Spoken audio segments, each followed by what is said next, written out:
theme ninyo for the year is Queen of Swords. Ayan. So, this is about decluttering, no? So, meron tayong death energy, that is transformation. This is also transformation kasi parang siguro in the year 2026 continuously, no?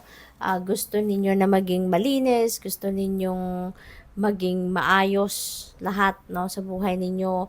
At kapag meron sigurong mga konting problema, talagang yan ay gagawa ninyo agad ng paraan na ma-solve agad.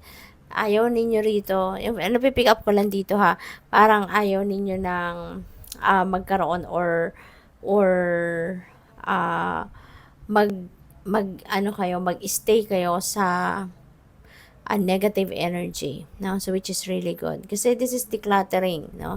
Anything that doesn't serve your best interest, anything na hindi maganda, hindi maayos, hindi positibo, you always want to leave them behind you, no? Gusto ninyong laging lilinisin, ang buhay ninyo, no? Kung ano man ang hindi maganda, hindi mabuti, hindi positibo, bye-bye agad yan, ganon. And also, this is about honesty then, no? This is honesty, authenticity, which is really, really very good para na maka-attract kayo ng mga taong positibo din, no? Kasi mga taong honest, mga taong sincere, 'di ba, sa iyo. Kaya ganun din kayo sa sarili ninyo at sa ibang tao. So which is really beautiful. So pagpasok ng January dito Libra, we have death energy and this is beautiful kasi this is transformation, this is change, this is positive changes coming your way. Decluttering ito, no? Decluttering ito kasi tawag dito, gagawa ninyo ng paraan na maalis sa buhay ninyo kung anuman or sino man, 'di ba, ang hindi na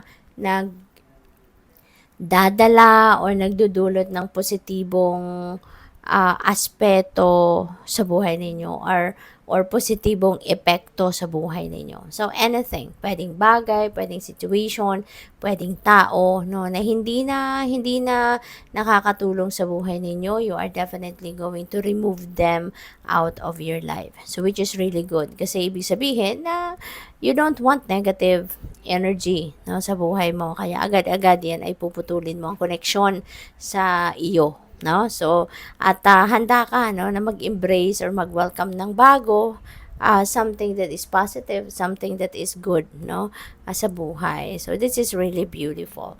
So pagdating ng